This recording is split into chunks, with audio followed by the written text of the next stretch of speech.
Half a day, everyone. Welcome to Living It Good. I start off the night really well on this and caught my first Dogtooth Tuna early on my Atulai fishing.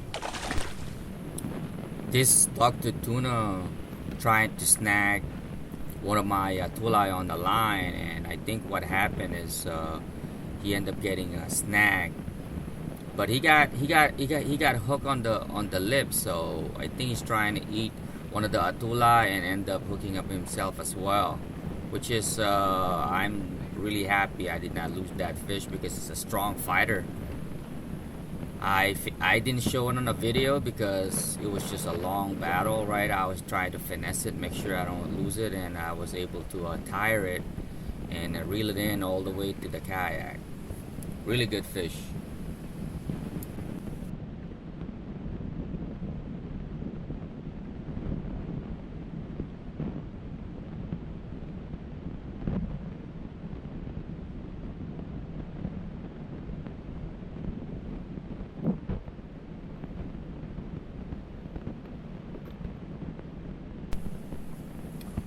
There I tried to put my Dogtooth Tuna in the cooler, but I forgot to bleed it. So I put it on my bucket in front of my kayak to let it sit, bleed, get a normal temperature before I put it back in the cooler. That's the same thing I do with my Atulai. And that Atulai right there that you see I'm showing, that's the bite mark of that Dogtooth Tuna when it's trying to snag it out of my line. And I was surprised I was still able to keep a couple of those Atulai that were still on the line when I reel in the Dogtooth Tuna to my kayak. I normally bring another cooler where I put my food, drinks, and all that. But that night I don't have a lot of space. I put my food, my snacks in my big cooler and try to just reorganize it. But towards the later that fishing trip, I took out majority of my food because I have to make space for the Atulai fish.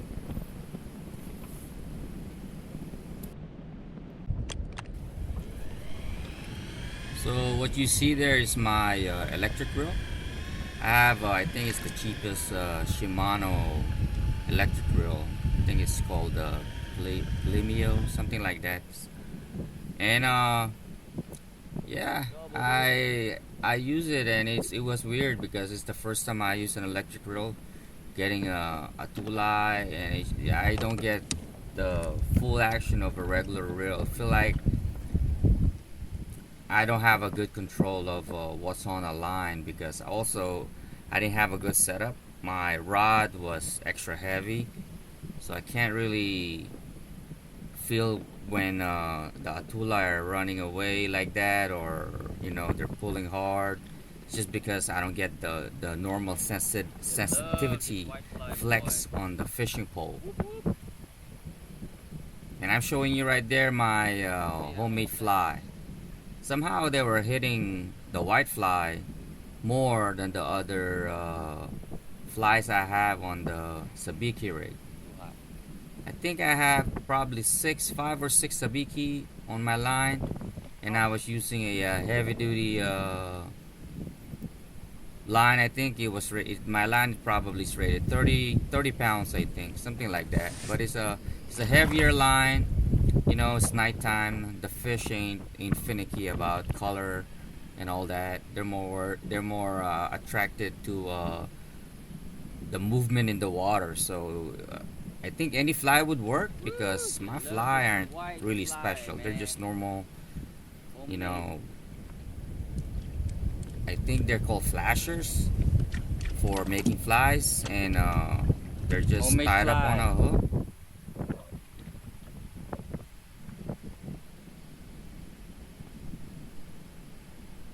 They love that white fly right there. It's good it was catching. So I'm keeping track on what the Atulai prefer, what color and all that, because I got blue, green, red, white, purple, gold. I use so many colors, but you know what? They're all catching.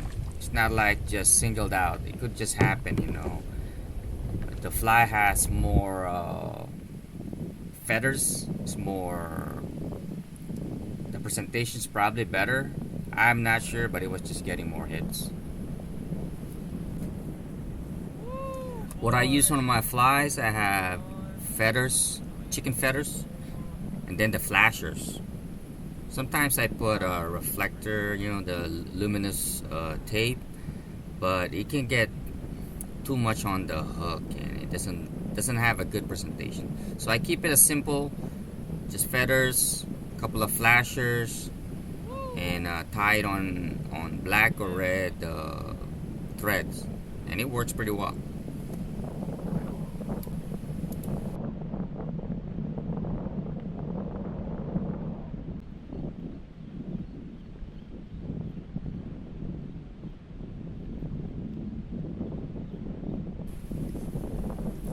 I saw some indication on the water there, so I put a jig and tried to jig, but I didn't catch anything. So they weren't biting the jig.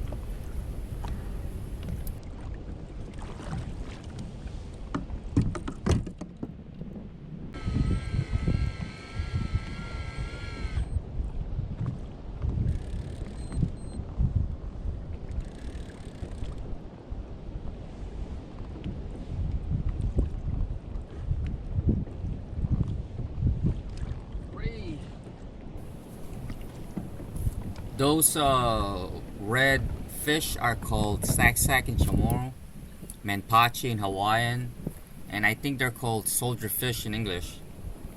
They're pretty good fish. You just gotta find them. They're hard to locate. I was lucky that night that I was able to find a honey hole and bring home few. My father loves those fish. He's been asking about them every time I go Atulai fishing, and I'm like, you know, I can't just find them. You really have to find them on the bottom. Sometimes they're in a group. You get some and then they go away. I don't think they stay on the same location. I think they move through the night. So when you get lucky, you catch them, and they're really good fish to cook. They're good to fry, but if they get a little bit too big, I feel like when you fry them, the skin is a little bit too tough. So it's probably better just fillet them. But the small ones are very good using or cooking them in a Filipino dish called paksiw, and it has vinegar and all that. It's the best for us when we cook those sac-sac. And I was catching that night. You know, I marked the location, so maybe later on I can come back. But I already know it. Those fish are moving. I may not see them on the same location, but at least I'll be in the same area, just in case I need to go back and catch some more. And I caught a little bit that night before I went back to Atulai fishing. And what happened when you're Atulai fishing, you'll be catching and then you won't be catching for like an hour. Just wait a little bit, then they'll come back, and then you catch. So it all depends. But I think Atulai fishing, you guarantee you're gonna get something that night. It may not be like so much, right? Because you are fishing it from manual or from a reel versus you're netting it. Like a lot of locals, what they do, they watch the water. When the water turns black, that's when you have like a big school of Atulai. They wait for them to go near the shore, and then they do their trick. They have their boats and all that. They corner them, and they catch him by the buckets, like big coolers. That's when you get Atulai all over here on the street. People selling Atulai fish for cheap. But today, I don't think they're in season yet. So the only time you're gonna get Atulai, if you're gonna have to fish them from rod and reel, not net. 5. And I was fishing the Atulai that night from between 200 and 400 feet. So that is why I was using my electric reel. If I were to do that manually for a few hours, you know, I'm gonna destroy my hand. And those sac-sac, they were, I think, at 200 plus feet. And I got snagged there. I don't know if I don't remember if I video it, but I got snagged. So I lost about 150 foot up line, which is there. It's braid line, so it's like it's kind of expensive. It's not the a cheap one. And I know my mistake there. I used my glove, which is I think it created like friction. I wasn't really careful. I was just in a hurry. I was drifting too far, too much, and I was getting tangled and all that. It's a chaos. That's the issue about fishing at night. You can't really see much of your surrounding because even if you have a flashlight, the the light will just go through the water, so you can't really see far. You can only see the about 5 to 10 feet in front of you, right? Everything else is kind of pitch black, so it's kind of scary to fish at night. I'm not gonna lie. So you just gotta make sure you know the area where you go if you fish at night, and just don't hit the cliffs. Because I was by the cliffs there. You just gotta make sure your boat or your kayak do not drift towards the cliff, because you will get hurt.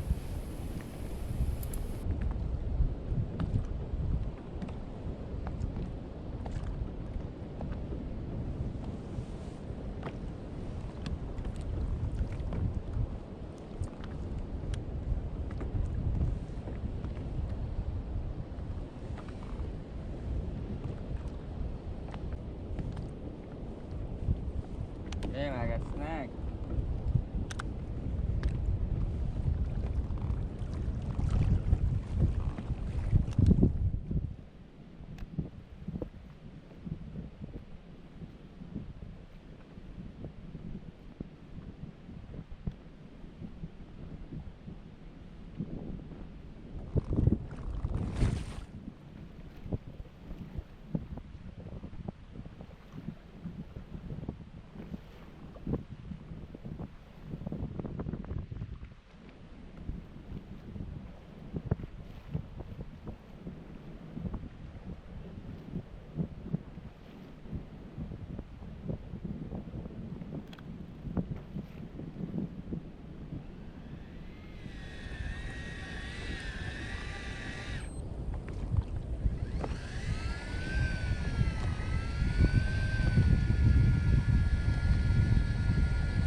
It was frustrating when I got snagged there. I think I spent 30 minutes or more trying to, finesse it or go around, but nothing worked. And the drift also was very strong, the current. So I was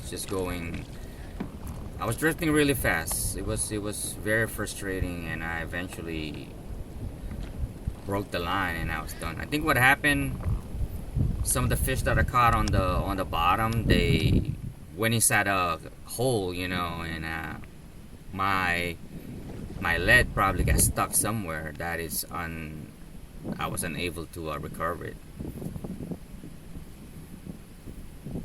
Right there, my cockpit there is full of fish. I was starting to step on them, and also my bucket is full, so I was transferring the fish. I had to dump a little bit of the water in there so it's not too heavy. And it's kind of scary when trying to put the fish at the back of the cooler, because the kayak is not stable. So I think what I did, I dumped like half of the fish in the cockpit there, and then the bucket was only half full, so it's not as heavy. So I dumped all the fish inside the cooler, and then I got the rest and put it in the cooler. My cooler was already full. It was not even I wasn't even done Atulai fishing, but I was really exhausted and tired fishing at that time. So I think I slowed down a little bit. I was just trying to find a different spot, trying to hide from the wind, getting a little bit closer to the cliff, and I also got sleepy there. So I made sure I was drifting towards the deep, not towards the cliff, right? And I braced myself. I'll probably try to hibernate 10 to 15 minutes so I can get a little bit of that nap. But it's pretty hard to take. You cannot take a nap. I'm basically just hibernating. When a stronger wave would hit, I would wake up, and then I'll try to close my eyes a little bit.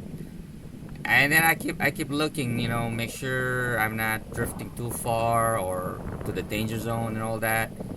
But and the whole time I have my lights on, and that's the safety. You have to have your lights on when you're on the water, so just in case there are boaters coming by, they can see you. So you gotta think about safety first.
So it's morning time now. I end up drifting towards Opera Harbor, the opening of the Opera Harbor,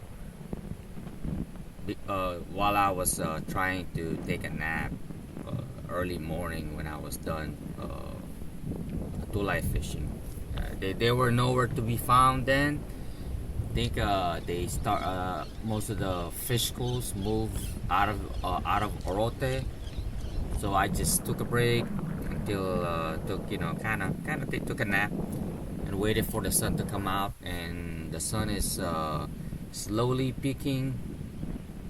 While I was heading back to my to the beach where I launched, I threw a couple of jigs, got my first morning fish right there, which is a grouper, a Gadao, but it was automatically released. I guess I didn't have good enough grip on my pliers when I was trying to put it in the bucket. But it was a good morning jigging, heading back to my area. Oh, free. Jesus. Alright. That's a freebie.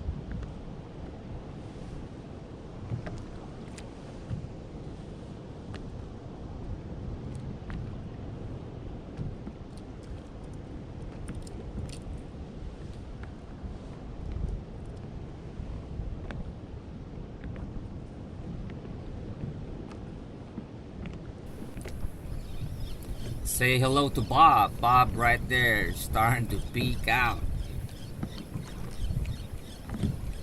I did not bring my hat or my sunglasses that morning because I did not plan to stay longer than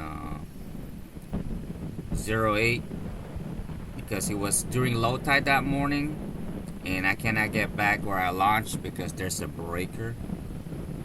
When it's low tide, the coral is so low that you cannot get your kayak there because it will hit the corals. It's basically no water where I launched. That beach is very low and you cannot access it through kayak. You gotta have to wait until it's high tide again and then get back on it. So I was just waiting. The high tide is like in 2 hours, an hour or two after sunrise that morning. So I went jigging on my way back. And that's the only reason I stayed there. Normally when I Atulai fish, I'm done in the morning because you get exhausted through the night with moving, pedaling, moving back and forth and all that, it's pretty exhausting. If you're from Guam, that area right there where I'm at, I'm pretty sure you're familiar. But for the people that are watching that from Guam, a famous guy, his name Raph Vargas, he has a YouTube channel, caught a world record dogtooth tuna around that area, and it's a 170-pound dogtooth. Caught it off of his kayak with a 20-pound rating line, which is amazing. He caught a like super monster. Was bigger than a monster, right? But that guy battled that fish for hours, and I'm not ready for that. So I know there's big fish around that area, but I have to go somewhere deeper. Where I'm at right now is probably between 100, right? Or it's probably less than 100. It just looks far from my GoPro there, but I'm not too far from the cliff. And I'm using my light duty fishing pole because I know it's not that deep. There's probably 100 foot. But I think the man, Raph Vargas, he caught his dogtooth tuna over 800 feet. I'm not ready for that. I need to find a better jigs, heavy jigs like 400, 500 grams, better setup, more line capacity and all that. Just once you catch a big fish like that, it's gonna take up a lot of line. So if you don't have a lot of reserve, you're just gonna get spooled up and get caught off. But I don't think I'm anywhere near my timeline to get such a monster fish, right? But hopefully one day, we'll see.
Here I moved closer to the cliffs. I wanted to see how the water splashes the wall of the cliff, which is very relaxing noise actually. And I fish along that side for groupers, lehi, and I didn't get lucky. I didn't catch any jacks. Those are also very common around that area. If they're around, if they're passing by. The only thing I'm using my fish finder there is just to see my depth, and I cast all over there. Yeah, I wanna cover as much areas as I can, because that's how you locate the fish. You gotta keep working. You gotta have a lot of patience. And us fishermen, we have patience. That's the only reason we like this kind of hobby, because we have a lot of patience. Yeah, see the water splashing the wall. If you're that close on a boat, you just gotta watch the wave. Don't be too reckless and go any closer where you can't control your vessel. I had a good distance there. I know I was at least still like 50 to 75 feet, probably from the wall. And I was trying to throw my jig by that whitewash, because sometimes you do have fish trying to find easy meal around those areas, because they're able to hide between the whitewash, the blurriness in the water, and able to catch a fish.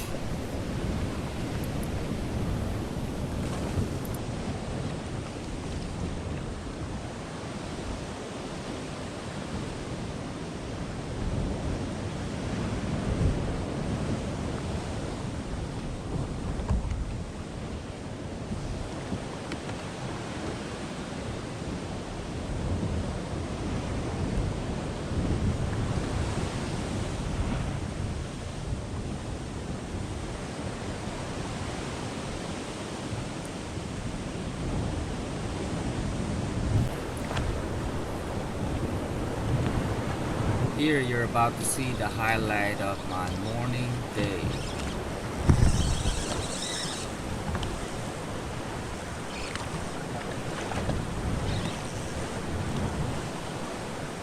It's awesome when you hear your reel just scream loud like that. I try to set my reel not too loose, because I don't like the fish, as soon as you hook them up, trying to swim back in their hole, and you get snagged that way. So I want it just enough. If it's a strong fish, it's able to run. But if it's like, a pan-fried fish, it's not going to be able to run that drag. And I can reel it Woo, in. boy. But that one's a little Biggie. bigger size, so it was able to drag on my reel.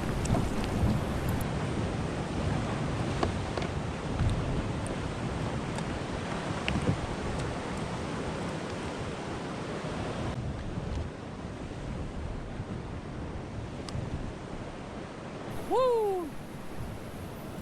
So here on Guam, if you go to grocery store, that Gadao right there, grouper, they are priced over $12 per pound.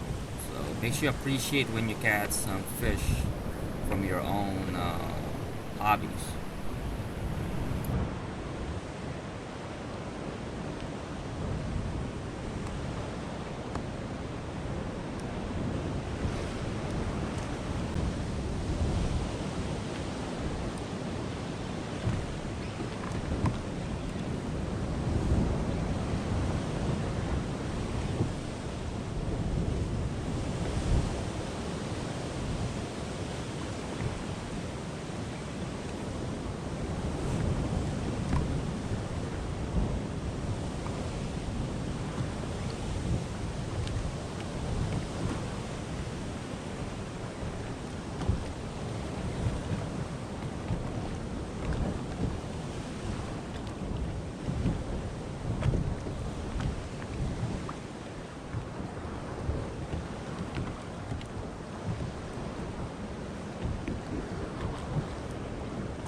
This happened many times to me already. If you look at this on this video, I caught a fish, right, and I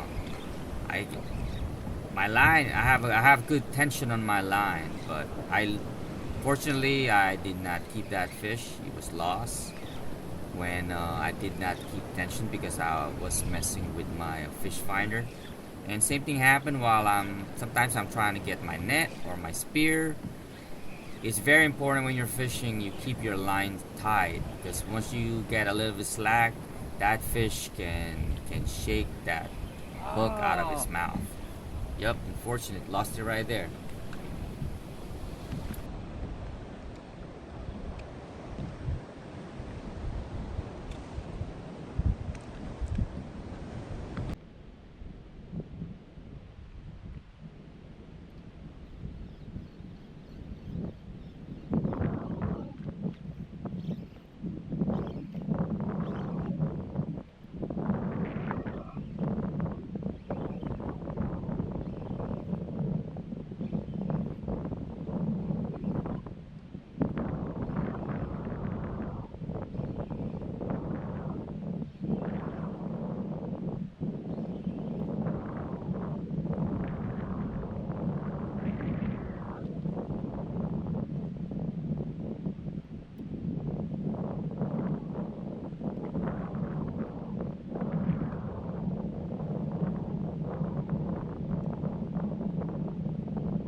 How?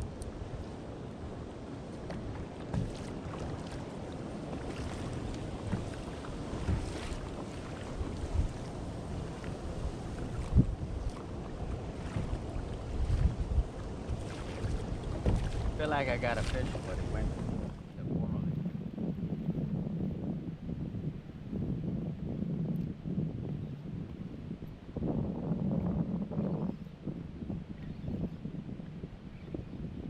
There you go.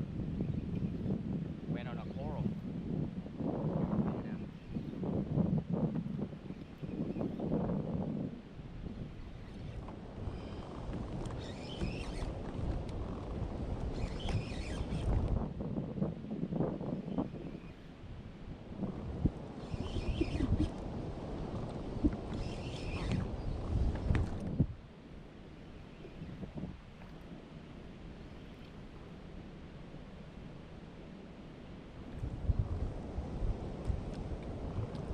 Ooh, live bait, live bait.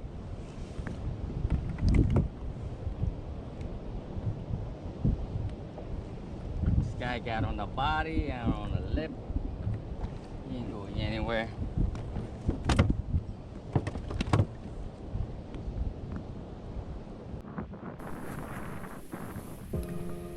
I hook up on a triggerfish here. Very rare you'll hook him up using jigs. They gotta be probably really hungry that they'll they'll try to bite your jigs, right? But this is why I slowly went away from just bait fishing, because if I was bait fishing there, if I was using shrimp, squid, anything with scent, you'll end up destroying a lot of your rig, because those triggerfish, that triggerfish, they will destroy your rig. They have very sharp teeth. They will cut your lines, and it can get frustrating. You really have to go very deep so you avoid them, like over 200 feet minimum. And to maintain that, it's very tiring if you want to maintain that. That's why some people they use electric drills when they go bait fishing for water.